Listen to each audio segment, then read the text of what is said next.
കോൺഗ്രസിന്റെ ആദ്യഘട്ട സ്ഥാനാർത്ഥി പട്ടിക പ്രഖ്യാപിച്ചു. സിറ്റിംഗ് MLA-മാർ ഉൾപ്പെടെയുള്ള 55-അംഗ പട്ടികയാണ് ആദ്യഘട്ടത്തിലുള്ളത്.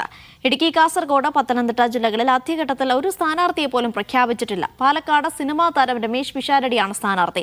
തൃത്താലയിൽ VT ബൽറാമും രമ്യ ഹരിദാസ് ചെറിയൻകീഴ് മണ്ഡലത്തിലും തവനൂരിൽ VS ജോയിയും മത്സരിക്കും. മുൻ KPCC അധ്യക്ഷൻ K മുരളീധരൻ വട്ടിയൂർക്കാവ് മണ്ഡലത്തിൽ നിന്നാണ് ജനവിധി തേടുന്നത്. യൂത്ത് കോൺഗ്രസ് സംസ്ഥാന അധ്യക്ഷൻ OJ ജനീഷ് കൊടുങ്ങല്ലൂരും KPCC അധ്യക്ഷൻ സണ്ണി ജോസഫ് പേരാവൂരിലും മത്സരിക്കും. എലത്തൂരിൽ യൂത്ത് കോൺഗ്രസ് നേതാവ് വിദ്യാ ബാലകൃഷ്ണനും കൊട്ടാരക്കരയിൽ ഐഷ പോറ്റിയും സ്ഥാനാർത്ഥികളാകും. രണ്ടാം ഘട്ട സ്ഥാനാർത്ഥി പട്ടിക ഇന്ന് അർദ്ധരാത്രിയോടെ ഉണ്ടാക്കാനുള്ള സാധ്യതയുമുണ്ട്. K സുധാകരൻ നാളെ ഡൽഹിയിൽ മാധ്യമങ്ങളെ കാണും. താരതമ്യേന ബുദ്ധിമുട്ട് കുറഞ്ഞ മണ്ഡലങ്ങളിലെ സ്ഥാനാർത്ഥി പട്ടികയാണ് ഇപ്പോൾ പുറത്തു വന്നിരിക്കുന്നത്. ഇനി പ്രതിസന്ധിയുള്ള മണ്ഡലങ്ങൾ, തർക്കമുള്ള മണ്ഡലങ്ങൾ ഇപ്പോഴും ചർച്ച നടത്തിക്കൊണ്ടിരിക്കുകയാണ്. നമ്മളിപ്പോൾ നിൽക്കുന്നത് AICC ആസ്ഥാനത്ത് തന്നെയാണ്. രാത്രി വൈകിയും ഇവിടെ ചർച്ച തുടരുകയാണ്. ഇന്ന് പുലർച്ചെ 2:30-ക്കാണ് ഈ ചർച്ചകൾ അവസാനിച്ചത്. അതുവരെയായിരുന്നു ചർച്ചകൾ നീണ്ടുകൊണ്ടിരിക്കുന്നത്. ഇപ്പോഴും ചർച്ച നീളാനുള്ള ഒരു സാധ്യത തന്നെയാണുള്ളത്. കാര്യം സ്ഥാനാർത്ഥി പട്ടിക ഇറങ്ങിയത് പരിഗണിച്ച് കഴിയുമ്പോൾ പ്രതിസന്ധിയുള്ള ചില മണ്ഡലങ്ങളുണ്ടായിരുന്നു. അതായത് കോന്നി, കണ്ണൂർ തുടങ്ങിയ കാര്യം ഇവിടെയെല്ലാം MPമാർ മത്സരിക്കാനുള്ള ഒരു സന്നദ്ധത അറിയിച്ചു തന്നെ നിൽക്കുകയായിരുന്നു. K സുധാകരനെ ഒരു സമവായത്തിൽ എത്തിക്കാൻ വേണ്ടിയുള്ള പലതരത്തിലുള്ള ചർച്ചകളാണ് നടത്തിക്കൊണ്ടിരുന്നത്. രമേശ് ചെന്നിത്തല സുധാകരനെ കണ്ടു, ഇതുകൂടാതെ MK രാഘവൻ സുധാകരനെ കണ്ടു. പക്ഷേ അദ്ദേഹം ഇതുവരെ വഴങ്ങില്ല എന്ന് തന്നെയാണ് ഈ നേതാക്കന്മാരെ അറിയിച്ചിരിക്കുന്നത്.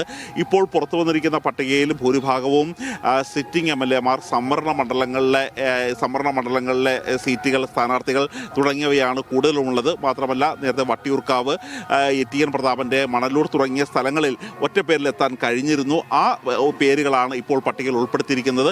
മാത്രമല്ല, കഴിഞ്ഞ ദിവസമെല്ലാം കോൺഗ്രസ് നേതാക്കന്മാർ പറഞ്ഞിരുന്നത് ഈ പട്ടിക പുറത്തു വന്നു കഴിയുമ്പോൾ ആലോചിച്ച് എടുത്തതിൻ്റെ ഗുണം എന്താണ് എന്നുള്ളൊരു കാര്യം മാധ്യമപ്രവർത്തകർക്കും ജനങ്ങൾക്കും മനസ്സിലാക്കും എന്നുള്ളത് തന്നെയായിരുന്നു. പക്ഷേ ആ തരത്തിലുള്ള ഒരു ആലോചനയുടെ പ്രത്യേക ഗുണമൊന്നും ഇല്ലാത്ത ഒരു പട്ടികയാണ് വന്നിരിക്കുന്നത്.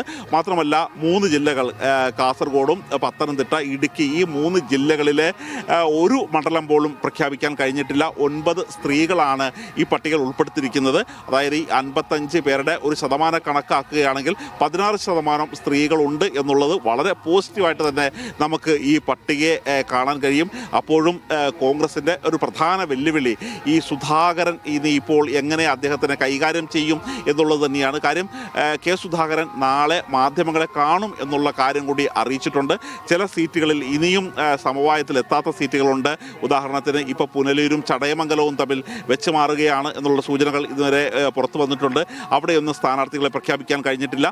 തിരുവനന്തപുരത്ത് ഇപ്പോഴും സ്ഥാനാർത്ഥി തർക്കം തുടരുകയാണ്. അവിടെ നെയ്യാറ്റിങ്കര, പാറശാല, നേമം തുടങ്ങിയ സ്ഥലങ്ങളിലൊന്നും ഇതുവരെ കൃത്യമായ ഒരു സ്ഥാനാർത്ഥികളായിട്ടില്ല. ഈ സ്ഥാനാർത്ഥികളെക്കുറിച്ചുള്ള ചർച്ചകളാണ് ഇപ്പോൾ തുടർന്നുകൊണ്ടിരിക്കുന്നത്.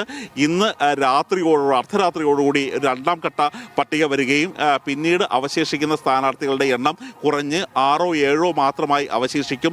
അത് ഇടത് വിമതന്മാർ മത്സരിക്കുന്ന സ്ഥലങ്ങളാണ്.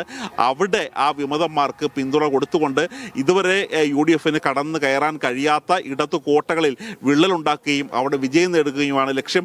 അതുപോലുള്ള കാര്യങ്ങൾ നാളെ തീർച്ചയാക്കും എന്നുള്ളൊരു കാര്യമാണ് പറഞ്ഞിരിക്കുന്നത്. ഏതായാലും നേതാക്കന്മാർ ഇന്ന് പോകുമെന്ന് അറിയിച്ച നേതാക്കന്മാർ ഇതെല്ലാം പട്ടികയുമായി ബന്ധപ്പെട്ട കാര്യങ്ങൾ പൂർത്തിയാക്കിയതിനു ശേഷം സണ്ണി ജോസഫും KPCC അധ്യക്ഷനും പ്രതിപക്ഷ നേതാവ് VD സതീശനും യാത്ര നാളെയാക്കും എന്നുള്ള ഒരു വിവരം കൂടിയാണ് അവർ ഇപ്പോൾ പങ്കുവയ്ക്കുന്നത്.